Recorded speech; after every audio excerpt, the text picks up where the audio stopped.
నమస్కారం, నా పేరు బాలా. బీసీఎన్ న్యూస్ కి స్వాగతం. ముందుగా ముఖ్యాంశాలు.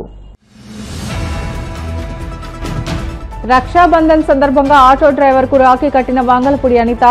అనారోగ్యంతో బాధపడుతున్న కానిస్టేబుల్ కర్లయ్యను పరామర్శించి రాఖీ కట్టిన హోంమంత్రి. నెల్లూరు భగత్ సింగ్ కాలనీ వాసుల 20 ఏళ్ల కల నెరవేర్చామన్న మంత్రి నారాయణ. ఇంటి పట్టాల పంపిణీకి కేబినెట్ ఆమోదం తెలపడంతో హర్షం వ్యక్తం చేసిన స్థానికులు. కబ్జాల కోసం అధికార పార్టీ నేతలు విద్యా సంస్థల్లో సైతం చొరబడ్డారు. సీఎం ఎందుకు నోరు మెదపడం లేదని ప్రశ్నించిన వైసీపీ మాజీ MLA Malladi Vishnu. Phone tapping ద్వారా వేల కోట్లు దోచుకున్నారంటూ బండి సంజయ్ తీవ్ర ఆరోపణలు. కేసీఆర్తో సీఎం రేవంత్ రెడ్డికి లోపాయికారి ఒప్పందం ఉందని విమర్శ. రక్షాబంధన్ సందర్భంగా విధి నిర్వహణలో ఉన్న పోలీసులకు హోంమంత్రి అనిత రాఖీ కట్టారు. విశాఖ ఎంవీపీ నుండి ఉషోదయ జంక్షన్ వరకు ఆమె ఆటోలో ప్రయాణించారు. ఈ సందర్భంగా ఆటో డ్రైవర్ యోగక్షేమాలు అడుగు తెలుసుకుని అతనికి రాఖీ కట్టారు. అనంతరం అనారోగ్యంతో బాధపడుతున్న కానిస్టేబుల్ కర్లయ్యను పరామర్శించి రాఖీ కట్టి ధైర్యం చెప్పారు.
నెల్లూరు భగత్ సింగ్ కాలనీలో 20 ఏళ్లుగా ఇంటి పట్టాల కోసం ఎదురుచూస్తున్న స్థానికుల కలలను నెరవేర్చామని మంత్రి నారాయణ చెప్పారు. పట్టాల పంపిణీకి కేబినెట్ ఆమోదం తెలపడంతో కాలనీ వాసులు ఆనందం వ్యక్తం చేస్తున్నారు. కాలనీకి వచ్చిన మంత్రికి స్థానికులు ఘన స్వాగతం పలికారు. 54వ డివిజన్ భగత్ సింగ్ కాలనీలో ఇళ్ల పట్టాల పంపిణీకై ఏర్పాట్లను ఆయన స్వయంగా పరిశీలించారు. గత ప్రభుత్వం అయితే ఒక కాగితం ఇస్తుంది, మీరు ఇక్కడ ఉంటున్నారని. దాన్ని వాళ్ళు యాక్చువల్గా పట్టాలు అనుకుని బ్యాంకులకు తీసుకుపోతే బ్యాంకులో ఇది పట్టా కదమ్మని రిజెక్ట్ చేయడం జరిగింది. మొన్న ఎలక్షన్స్కి ముందు వాళ్ళు నా దగ్గరికి ఆ కాగితాలు తీసుకొని వచ్చారు. సార్ ఇది పట్టా అని ఇచ్చారు, కానీ ఇది పట్టా కాదంట, మేము బ్యాంకులకు పోతే బ్యాంకులు చెప్పారని నాకు చూపించడం జరిగింది. అప్పుడే నేను చెప్పాను, ప్రభుత్వం వచ్చిన తర్వాత అధికారులను తీసుకుని ఇక్కడికే వస్తాను, మీ దగ్గరే డిస్కస్ చేస్తా, దాని గురించి అన్ని రకాల పరిశీలిస్తామని.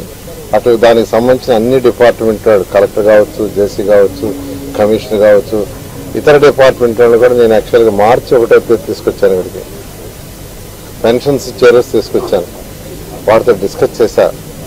వారు మళ్ళీ అనేక రకాలుగా అన్ని డిపార్ట్మెంట్ కలిసి ఒక ఇన్స్పెక్షన్ చేశారు. చేసి దాని మీద పట్టాలు అని ఆ పట్టాలు యాక్చువల్గా రేపు యాక్చువల్గా వాళ్ళకి ఇవ్వడానికి నిర్ణయించుకుని అధికారులకు ఆదేశించాం. కలెక్టర్ గారు వాటిని స్క్రూటినైజ్ చేశారు. ఒక 650 వరకు యాక్చువల్గా రెడీ చేశారు ఫస్ట్ ఫేజ్లో. అంటే వాళ్ళు యాక్చువల్గా పట్టాలు రాయాలి, రెడీ చేయాలి. లేట్ అయిపోతుంది కాబట్టి ఫస్ట్ 650 ఇచ్చేస్తాం, తర్వాత మిగతా ఇస్తామని చెప్పాను. రేపు ఫస్ట్ 1400లో మొత్తం 1400 వాటిలో ఫేజ్ 1 వచ్చి 650 రేపు ఇస్తున్నాం. తర్వాత మళ్ళీ కొద్ది రోజుల్లో మిగతా ఇవ్వటం జరుగుతుంది. మా ప్రభుత్వం మాటల ప్రభుత్వం కాదు. ఒకటే ముఖ్యమంత్రి గారు చెప్పారు, ప్రజలకు చెప్పింది చెప్పినట్టు చేయాలి. అందుకనే ఎలక్షన్స్ ముందు ఏదైతే మేనిఫెస్టోలో పెట్టామో తూచా తప్పకుండా ఈరోజు ఈ ప్రభుత్వం చేస్తుంది. పెన్షన్స్ 3,000 నుంచి 4,000 చేయటం, వికలాంగులు ఎవరైతే ఉండారో వాళ్ళకి 6,000 చేయటం, బెడ్ మీద ఉండే పేషెంట్స్ అటెండర్ సపోర్ట్ కావాల్సింటే 15,000, కిడ్నీ పేషెంట్స్ లాంటి వాళ్ళకి 10,000, ఇలా ఇవన్నీ ప్రభుత్వం రాగానే ఖజానా ఖాళీ అయినా 10 లక్షల కోట్లు కదా ప్రభుత్వం అప్పు చేసిన ప్రజలకు మాట ఇచ్చాను తప్పకూడదని చేయడం జరిగింది. అదేవిధంగా తల్లికి వందనం కార్యక్రమం ఎంతమంది పిల్లలు ఉంటే అంతమందికి ఇస్తామని చెప్పడం, దాదాపు 67 లక్షల మంది పిల్లలకి ఇచ్చారు. ఆయన ఒకటే ఆదేశించారు, ప్రతి మహిళ తన భర్తతో పిల్లలతో ఆనందంగా ఉండేది కట్టమని. దాని ప్రకారం టిట్కోస్ డిసైడ్ చేసి 7 లక్షలు శాంక్షన్ చేశాం. దాదాపు 5 లక్షలు టెండర్లు పిలిచి గ్రౌండ్ చేస్తే గత ప్రభుత్వం 2,60,000 ఎకరాలు కుదిర్చి అవి కూడా పూర్తి చేయాలి. అవి కూడా అసంపూర్ణంగా ఇప్పుడే కట్టొచ్చారు. సార్ నేను ₹1,00,000 కట్టాను, నాకు ఇల్లు కట్టకుండానే నా మీద లోన్ రైజ్ చేస్తారు. ఇల్లు కట్టకుండా నా మీద లోన్ ఇస్తే నా యొక్క అకౌంట్స్ ఎన్పీ అవుతున్నాయి. మొన్న అటువంటి అకౌంట్స్ ఉంటే బ్యాంక్ వాళ్ళందరూ చెప్తే ఇల్లు కట్టకుండా ఎవరి మీద అయితే ఎక్స్ట్రా లోన్ రైజ్ చేశారో వాళ్ళు ఇబ్బంది పడకుండా ఉండడానికి ప్రభుత్వం 140 కోట్లు కట్టింది బ్యాంకులకి. 140 కోట్లు. గత ప్రభుత్వము ఇల్లు కట్టకుండా వాళ్ళ మీద బ్యాంక్ లోన్ రైజ్ కట్టేసినట్టుగా వాళ్ళకి ఎన్పీ అయిపోతుంటే 140 కోట్లు ముఖ్యమంత్రి గారు మీరు కట్టేయండి, పార్టీల మీద ఏదైనా ఉండొచ్చు కానీ ప్రజలు ఇబ్బంది పడకూడదు. ఈ విధంగా ఈరోజు సుపరిపాలన అంటే ప్రజలకు ఏం చేయాలో ప్రజల అవసరాలు ప్రజలు ఇబ్బంది చేయటం. టిట్కో హౌసెస్ కూడా యాక్చువల్ గా ఇన్కంప్లీట్ ఉన్నాయి. వాటిని కూడా యాక్చువల్ గా 430, 365 ఈ 2 కూడా డిసెంబర్ ఎండింగ్ లోపల పూర్తి చేసేట్టుగా రాష్ట్రం మొత్తం వర్క్ చేస్తున్నాం. తర్వాత 300 కూడా కంప్లీట్ అవి కూడా జరుగుతున్నాయి. అవి కూడా త్వరలో కంప్లీట్ చేసి ఎవరికి ఇవ్వాలో అది చోట. విజయవాడలో శాతవాహన కళాశాల భూములను ఆక్రమించుకునేందుకు టీడీపీ ఎమ్మెల్సీ ఆలపాటి రాజేంద్ర బెదిరింపులకు తారాస్థాయికి చేరాయని వైసీపీ మాజీ ఎమ్మెల్యే మల్లాది విష్ణు మండిపడ్డారు. తన మాట వినకపోతే ఏకంగా కుటుంబాన్ని చంపేస్తానంటూ కాలేజ్ ప్రిన్సిపల్ వంకాయలపాటి శ్రీనివాసును ఆలపాటి బెదిరించడాన్ని విష్ణు తీవ్రంగా ఆక్షేపించారు. తాడేపల్లి వైసీపీ కేంద్ర కార్యాలయంలో ఆయన మీడియాతో మాట్లాడుతూ అధికార పార్టీ నేతలు తమ కబ్జాల కోసం విద్యా సంస్థల్లో సైతం చొరబడడంపై తీవ్ర ఆగ్రహం వ్యక్తం చేశారు. తమ పార్టీ నేతలు సాగిస్తున్న దౌర్జన్యాలపై ముఖ్యమంత్రి చంద్రబాబు, మంత్రి లోకేష్ సమాధానం చెప్పాలని డిమాండ్ చేశారు. హస్తగతం చేసుకోవాలని, ఆ భూమిని కబ్జా చేయాలని చెప్పని తెలుగుదేశానికి సంబంధించినటువంటి ఎమ్మెల్సీ ఇంకో వర్గం వీళ్ళందరూ కూడా ప్రయత్నం చేస్తా ఉన్నారు. ఇది ఏ స్థాయికి వెళ్లిపోయిందనంటే మనం నేను కొన్ని పత్రికల్లో కొన్ని టీవీల్లో చూసాం. ఆలపాటి రాజా యొక్క రికార్డు, వాయిస్ రికార్డు, అది బెదిరించడము, కుటుంబం జోలికి వస్తాము అని చెప్పని, లేకపోతే మీ కుటుంబంలో ఉన్నటువంటి వాళ్ళ గురించి ఆ శ్రీనివాసరావు నిన్న పోలీస్ కమిషనర్ కార్యాలయంలో ఆయన వంకాయలపాటి శ్రీనివాసరావు అది పోలీస్ అధికారులకి కలిసి చెప్పినటువంటి మాటలు ఈ తెలుగుదేశం ప్రభుత్వం ఆంధ్రప్రదేశ్లో ఏ రకంగా అధికార పార్టీకి సంబంధించినటువంటి ఎమ్మెల్సీలు, ఎమ్మెల్యేలు, నాయకులు ఏ రకంగా వ్యవహరిస్తున్నారో, ఏ రకంగా కబ్జాలు చేయాలనుకుంటున్నారో, ఏ రకంగా భూ దోపిడీ చేస్తున్నారో, ఏ రకంగా ఇతరులను బెదిరిస్తున్నారో మనకి స్పష్టంగా కంప్లైంట్ ద్వారా అర్థమవుతుంది. ఇది 50 సంవత్సరాల చరిత్ర కలిగినటువంటి శాతవాహన కళాశాల. ఈ కళాశాల తెనాల్లో ఉండేటటువంటి ఆలపాటి రాజా గారికి ఏంటి సంబంధం అని చెప్పని అడుగుతా ఉన్నాం. అసలు మీరు విజయవాడలో విద్యార్థుల గురించి, విద్యార్థుల యొక్క భవిష్యత్తు గురించి, కళాశాల అభ్యున్నతి గురించి మీరు ఎందుకు ఈ కళాశాలలో జొరబడ్డారో ఆంధ్రప్రదేశ్ ప్రజలకు చెప్పాలి అని చెప్పని కూడా డిమాండ్ చేస్తా ఉన్నాం. ఇంకొక వర్గమేమో మా ల్యాండ్ మాకు సంబంధించిందని వాళ్ళు, ఈ భూ దోపిడీకి అధికార పార్టీ మౌనంగా ఉండటము, చూస్తూ ఊరుకోవటము, దీనికి ఏం సంకేతాలు ఇచ్చినట్టు అవుతుంది?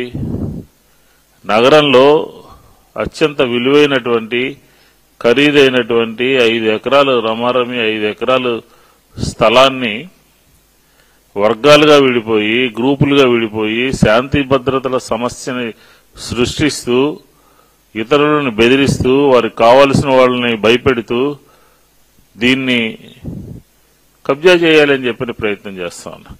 అధికార యంత్రాంగం ఏం చేస్తుందని చెప్పని అడుగుతా ఉన్నాం.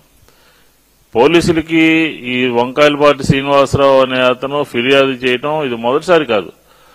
గతంలో ఒకసారి కిడ్నాప్ చేశారని చేశారు, రెండోసారి నన్ను చంపేస్తానని చెప్పని, భయం వేస్తుంది, రక్షణ కల్పించాలని చెప్పని పోలీస్ అధికారుల దగ్గరికి వెళ్లారు. డీజీపీ గారికి నేను కంప్లైంట్ చేశానని చెప్పని చెప్పడం జరిగింది. ఇట్లాగా అధికార పార్టీ నేతలే ఇలాంటి దౌర్జన్యాలకి పాల్పడితే ప్రజలు ఎవరి దగ్గరికి వెళ్తారో అని చెప్పని కూడా ఈ సందర్భంగా అడుగుతా ఉన్నాను.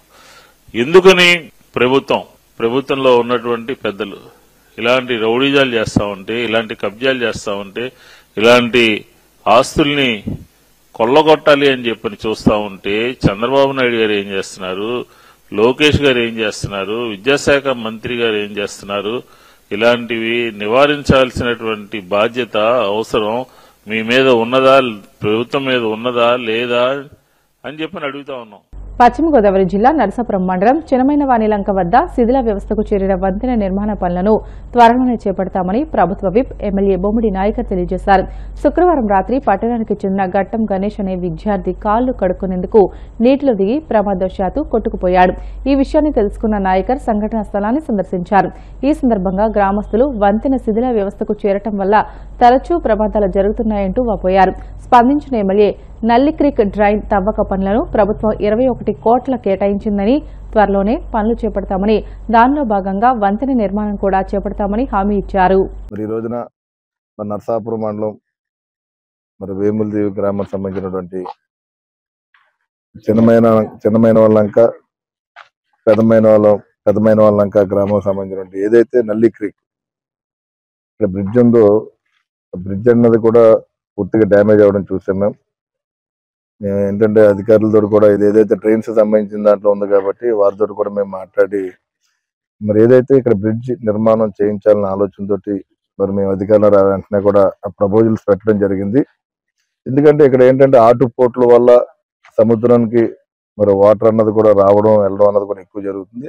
ఈ డ్రైనేజీ ఏదైతే బ్రిడ్జ్ అన్నది కూడా డ్యామేజ్ అవ్వడం వల్ల కూడా ఏదైతే అక్కడ పంపులు ఉన్నాయో అవి చిన్నపాటి ఉండడం వల్ల ఆ వాటర్ ఫ్లో ఎక్కువైపోయి ఇక్కడ సుడిగుండల కింద వచ్చి ఏదన్నా జరగరాని పరిస్థితి జరిగితే కనుక ప్రాణాంతకరంగా ఇబ్బందిగా ఉంది. కాబట్టి దానికి ఎక్కడా కూడా ఇబ్బంది ఉండకూడదన్న ఆలోచనతో మేము డిపార్ట్మెంట్ తో కూడా గతంలో కూడా రివ్యూ పెట్టాం.